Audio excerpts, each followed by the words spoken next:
अस्सलाम वालेकुम स्टूडेंट्स हम लोग एक्सरसाइज 4.1 कर रहे थे। क्वेश्चन नंबर 1 हम कर चुके थे। क्वेश्चन नंबर 2 आज हम करेंगे। क्वेश्चन नंबर 2 को करने से पहले थोड़ा सा आपको पिछला मैं रिवाइज हम लोग करें कि आपको याद होगा कल हमने एक्सिस किए थे, coordinate axis, x axis and y axis. और हमने कहा था कि इन एक्सिस में जब हम किसी पॉइंट को लोकेट करते हैं, ढूंढते हैं, लिखते हैं तो वो असल में यूँ होता है एक्स एंड वाई की फॉर्म में। आपको याद होगा हमने कहा था किसी भी पॉइंट को लिखने का मेथड ये होता है कि उस पॉइंट का नाम हमने क्या रख लेते हैं, एक्स एंड वाई। यहाँ पे फ़र्ज़ किया आपके पास ये पॉइंट आपके पास P है, इसके कोऑर्डिनेट्स हैं एक्स एंड वाई। और इसी तरह से एक और पॉइंट हम लिख लेते हैं, वो है Q। उसके कोऑर्डिनेट्स को भी ज़ाहिर सी बात है एक्स और वाई की फॉर्म में ही लिखेंगे। लेकिन चलें दोनों को थोड़ा डिफरेंट करने के लिए कि मिक्सअप ना हो जाए, इसको हम x1 y1 कह देते हैं और इसको x2 y2। x1 y1 का मतलब कुछ नंबर था जैसे 2 3 या यहाँ पे 10 15 -5 -3 इस टाइप के नंबर्स होंगे। ठीक है, ये दो पॉइंट्स हैं।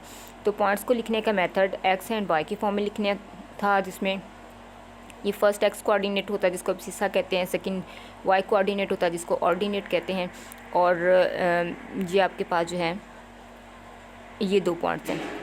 अब होगा कि आज के टॉपिक में, आज के लेक्चर में हमने ये देखना है कि अगर आपके पास ये दो पॉइंट्स हैं तो इनके दरमियान हमने डिस्टेंस मेजर करना हो तो उसका फार्मूला क्या होगा। आपको याद होगा चैप्टर नंबर 9 था 9th क्लास में, एक्सरसाइज 9.1 इन 9.2, उसमें हमने ये फार्मूला अप्लाई किया था। दो पॉइंट्स के मान डिस्टेंस फाइंड करने को जो फार्मूला हम यूज़ करते हैं उसको कहते हैं डिस्टेंस फार्मूला। ठीक है, वो फार्मूला डेरिवेशन आपके लेवल पे क्या आपके सिलेबस में नहीं है तो मैं आपको सिर्फ उसका फार्मूला लिखवा देती हूँ। वैसे डेरिवेशन आपने 9th क्लास में भी की होगी। चलें, डिस्टेंस फार्मूले को डी से भी शो कर सकते हैं। चूँकि ये पी से क्यू का डिस्टेंस है तो आप इसको पी क्यू इस तरह से भी शो कर सकते हैं, चाहो तो पी क्यू बार से भी शो कर सकते हैं। ठीक है, तो पी क्यू बार आपके पास किसके इक्वल होगा कि आप फार्मूला अगर आपको याद हो, रिवाइज कर लें हम, तो आपने क्या करना है, एक्स कोऑर्डिनेट में से एक्स कोऑर्डिनेट माइनस कर देना है, वाई कोऑर्डिनेट में से वाई माइनस कर देना है। तो चलें याद करें, x2 माइनस x1 स्क्वायर था plus y2 minus y1 square था। तो जब भी दो पॉइंट्स दिए गए होंगे तो आपने इस तरह से डिस्टेंस फार्मूला अप्लाई करके उनका डिस्टेंस फाइंड कर लेना है।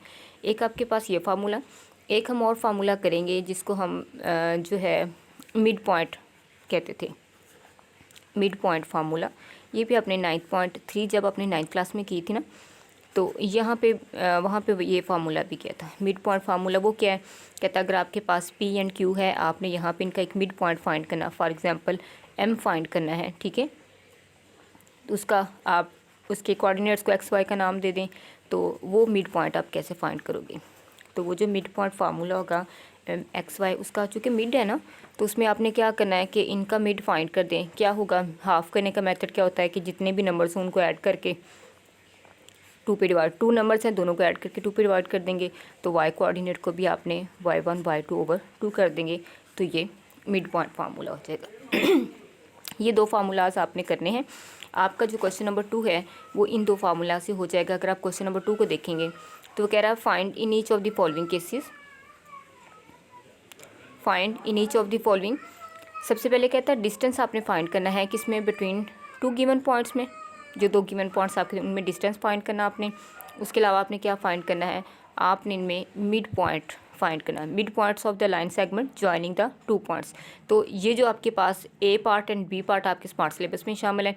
एक पार्ट मैं करवा देती हूँ, एक पार्ट आपके असाइनमेंट के तौर पे होगा, तो वो आपने मुझे जो है वो सॉल्व करके दिखाना है।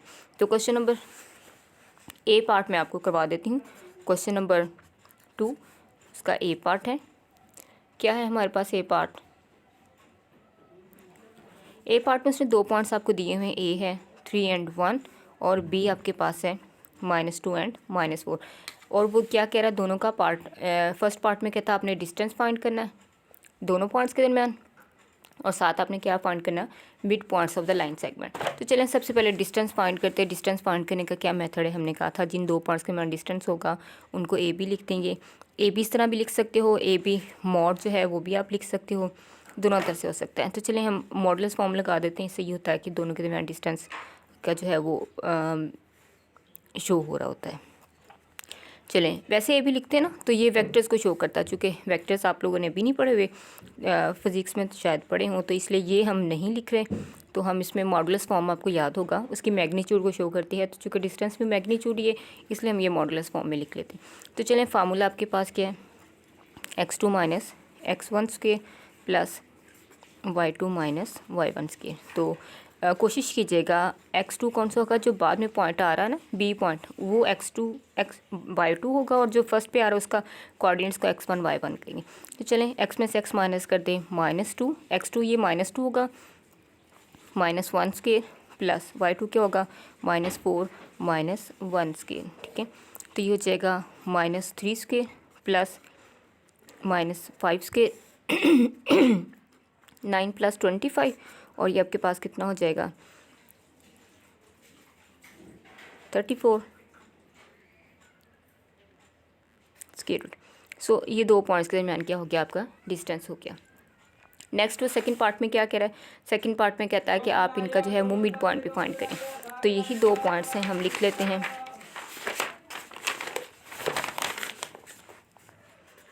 ए आपके पास है 3 और 1, और बी आपके पास है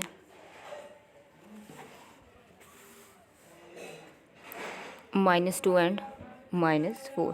चूँकि हमने मिड पॉइंट फाइंड करना है, चलें कोई नाम दे दें, लेट हम कर लेते हैं M B the mid point of A B. ठीक है, सो एम कर लेते हैं, साथ इसके कोऑर्डिनेट्स को एक्स वाई की फॉर्म में लिख लें। तो चलें, ये फार्मूला लिख लेते हैं, x1 + 2/2 एंड y1 + y2/2। तो x1 क्या है, 3 प्लस -2, ये दोनों x1 x2/2, और ये क्या हो जाएगा, y1 + y2/2। तो ये आपके पास हो जाएगा क्या, 3 - 2/2, और ये हो जाएगा 1 - 4/2, 1/2 एंड -3/2। तो इतना भी लिखते हैं, काफ़ी है। पॉइंट्स की फॉर्म में लिखना तो आप पॉइंट्स की फॉर्म में भी लिख सकते हैं। So this is the mid points of A and B. तो स्टूडेंट, ये एक पार्ट मैंने आपको, ए पार्ट मैंने आपको करके दिखा दिया है, बी पार्ट आपकी असाइनमेंट है। तो ये आपने मुझे जो है वो सॉल्व करके खुद दिखानी है।